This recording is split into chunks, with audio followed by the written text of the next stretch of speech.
Heaven's California.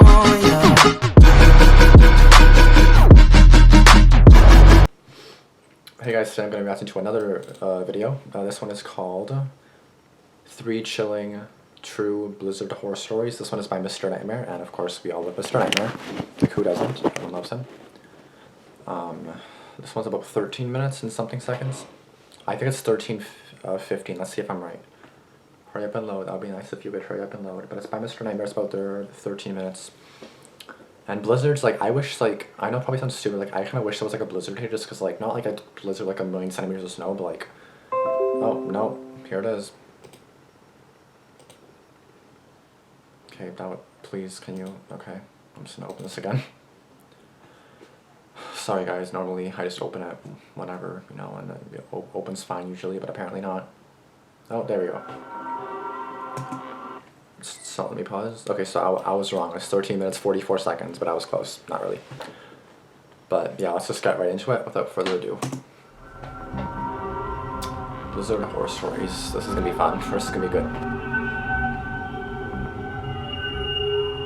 My friend Carlos and I would always go out shoveling people's sidewalks after big snowstorms to make some quick cash. I don't like shoveling. In like 2013 or 2014, our town was in the midst of a blizzard.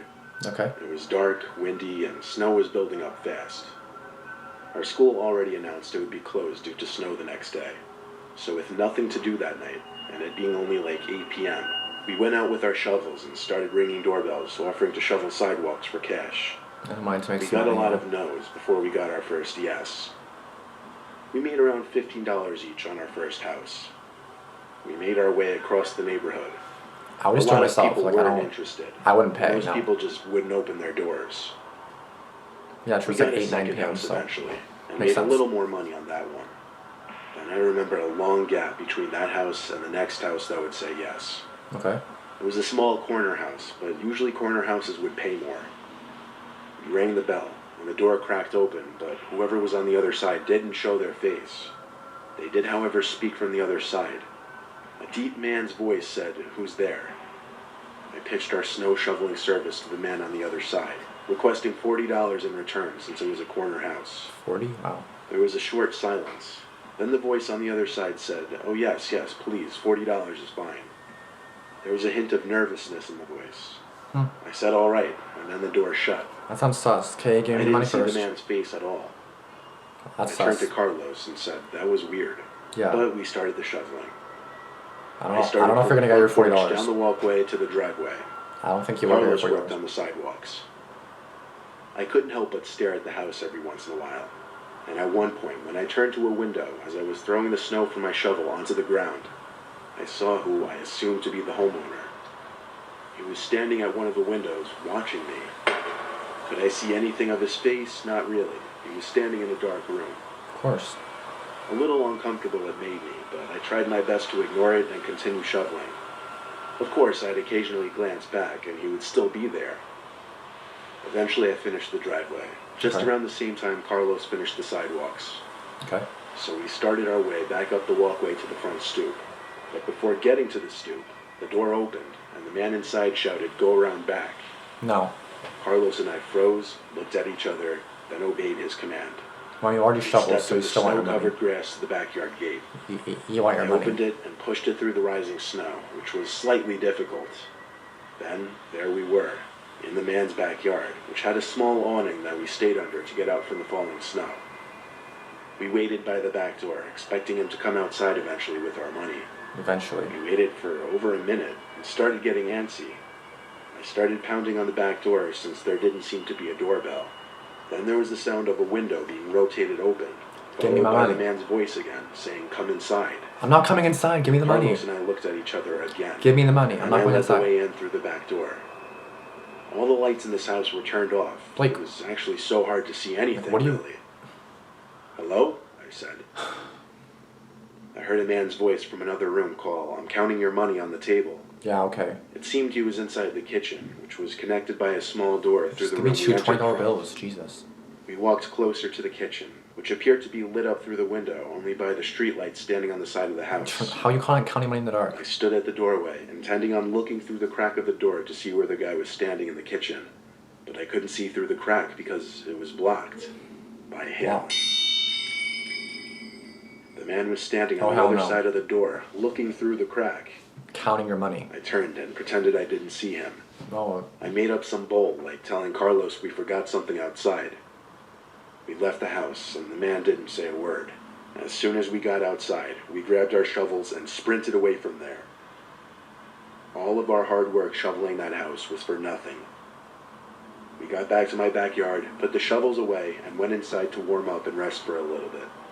I told you you're not Carlos getting and I money. chilled for a little bit. Then it was time for him to go.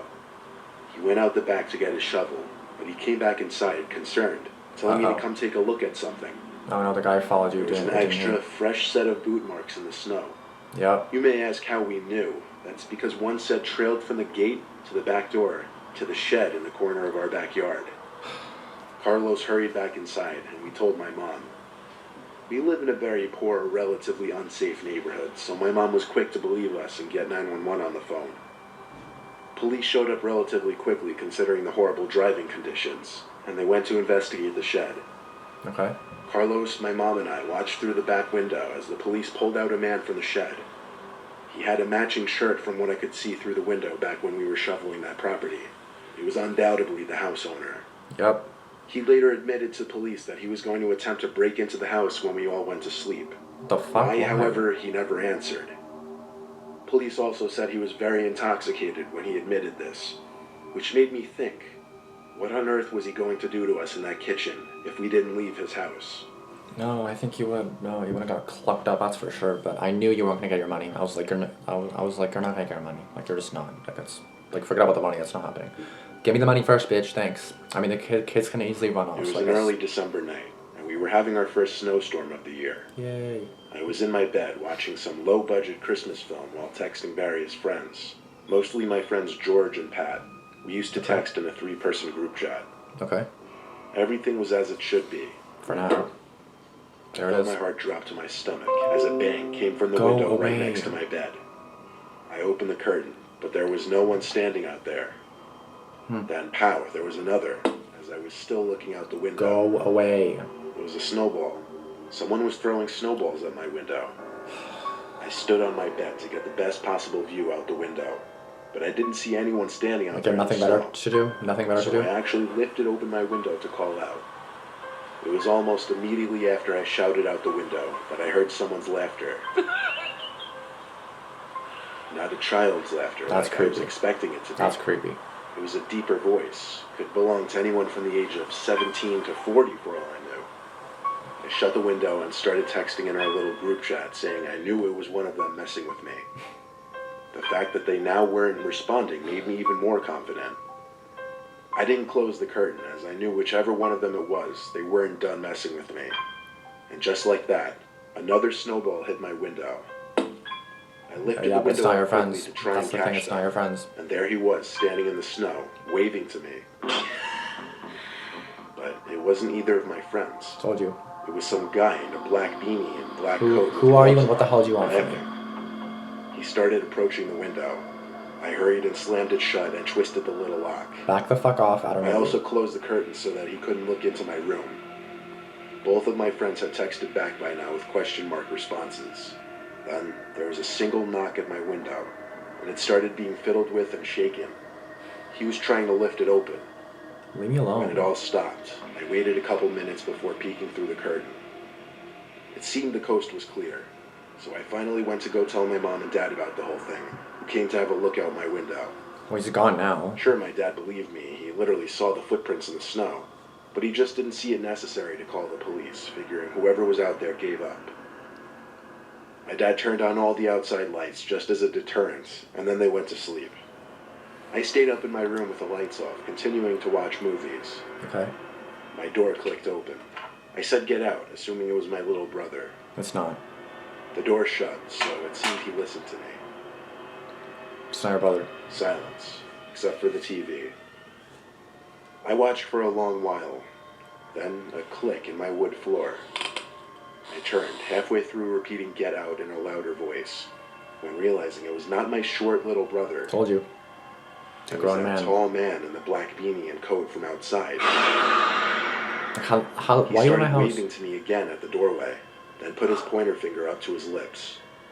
No, He I'm not started gonna. walking over to my bed, and that's when I got up, ready to defend myself. He approached faster now, easily grabbed me, and covered my mouth with his leather gloves. Oh my god.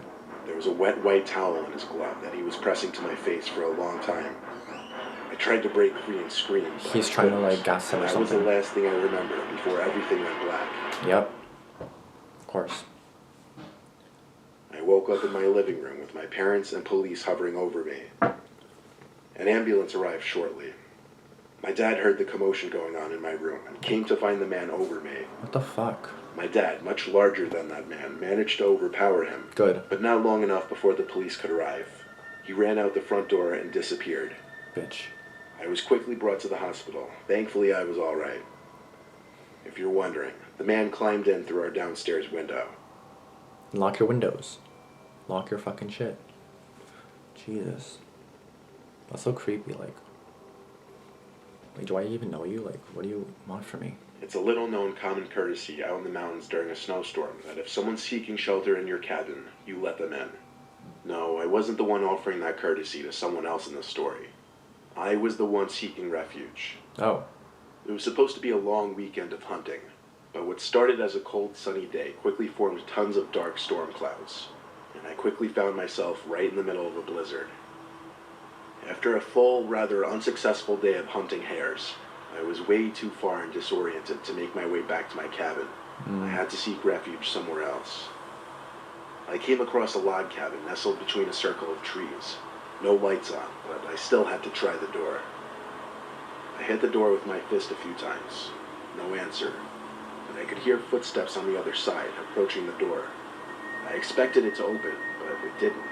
Oh, they're probably looking I for shouted us. that I'm lost and need shelter. Oh, they're not The gonna door believe it. cracked open, and I heard a voice say, "Come in, leave your boots by the door." I waited a bit, expecting him to open the door fully and formally greet me as anyone would. But that didn't happen. Nope. So I pushed the door open myself and entered the dark cabin.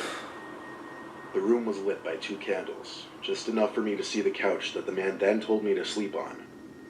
As for the man, all I saw was his silhouette on the far side of the room. So creepy. The little light from the candles didn't extend that far. I Like, dropped my bag and gun on the floor and laid down on the couch. that's so creepy. I thanked the man for letting me crash here till the storm blows over. I would not do that. He didn't answer. See? His behavior wasn't the most bizarre thing. Oh, Folks yes, are it is. strange up in the mountains. Well, If he wasn't up for conversation, I'd just get some early shut-eye. I closed my eyes, though the level of darkness with my eyes closed wasn't much of a difference. I was subconsciously waiting to hear the man's footsteps leave the room, but they never did. he's watching you sleep. I opened my eyes, and his silhouette was still in the corner of the room, just Like, what are you- standing there. What are you doing? I felt the need to say, "Yeah, I think I'm just gonna get some sleep now, thanks." No response. Like, go away. I turned to my other side so that I wouldn't be tempted to just keep opening my eyes to check on him. Some time passed, but without having heard his footsteps walk away, the curiosity was eating away at me. And then you turn around, I turned over to look again. and he's right there. This time, I swear to God, the silhouette of the man was closer, Yep. by at least a few feet. I couldn't make out his face, but the slight glow from the candles would just barely trickle around the man's forehead, and what I saw was disgustingly pale skin. I quickly gathered my belongings and thanked him, but I said I had to go. I didn't look at him anymore, because I don't think I wanted to know what he looked like. I put my boots on outside and hurried back into the blizzard. I came across another cabin down the hill, this one with the lights on. I knocked on the door, and some old man and his wife answered the door. They welcomed me in immediately and were very inviting. They gave me some hot tea and offered me a spot on the couch. I told them my story about the freaky cabin up the hill, and the two looked at each other, puzzled. The woman confirmed 2 times the cabin I was talking about. Was And that she empty? said, "Honey, the owner of that cabin was murdered 2 years ago. Oh The my cabin has god. been vacant ever since." Oh my god. Wow.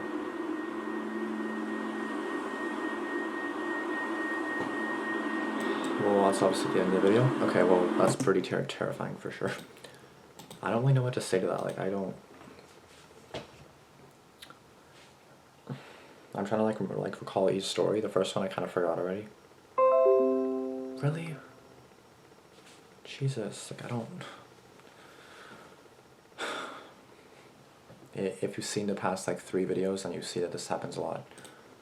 Like, it's still scanning, like scanning for threats. There's obviously a threat here, like Jesus. Okay, if I slide this away, will it come back? Yes, I will. Again, yes, I will. Again, yes, I will. Again, yes, I will. Okay. I'm gonna stop now. I don't have diabetes, go away.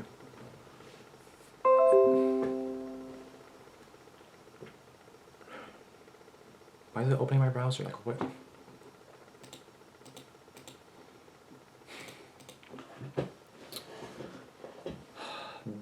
Be safe in blizzards. That's it. That's the end of this video. I cannot stand this anymore.